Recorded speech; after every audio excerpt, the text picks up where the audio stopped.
Hola, ¿cómo están? En este video vamos a definir qué es un diferencial, que es un concepto que nos va a permitir poder calcular integrales, que es el video que sigue.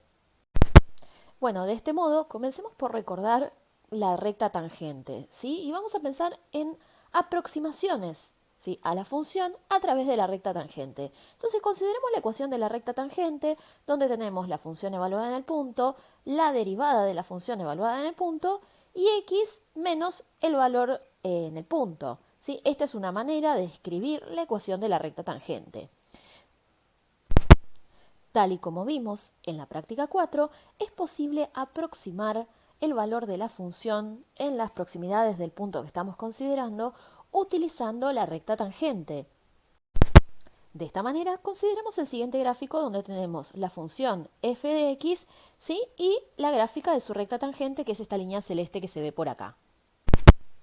Partiendo de la ecuación de la recta tangente escrita como habíamos visto antes, podemos considerar que la ecuación de la recta tangente la podemos reescribir en términos del incremento delta x. ¿Sí? ¿Cómo sería eso? Entonces, vamos a trabajar un segundito con esta ecuación considerando lo siguiente. Recordemos que tenemos, como dijimos recién, el incremento delta x, el punto C más delta x, ¿sí? El punto CF de C, ¿sí? Que pertenece a la función y a la recta, ¿sí? Y otro punto que tenemos acá que pertenece a la función, que es este, ¿sí? El C más delta X y F de C más delta X, y este otro punto que está próximo a la función, pero solamente pertenece a la recta, que es F' evaluada en C multiplicado por delta X. Y por otro lado tenemos escrito, ¿sí?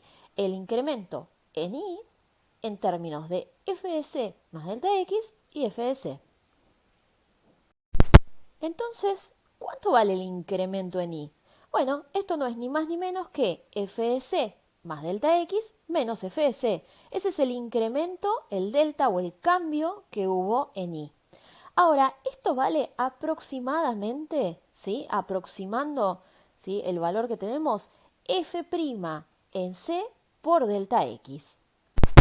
Para una aproximación como la que hicimos acá, ven que este valor no es igual, es aproximado.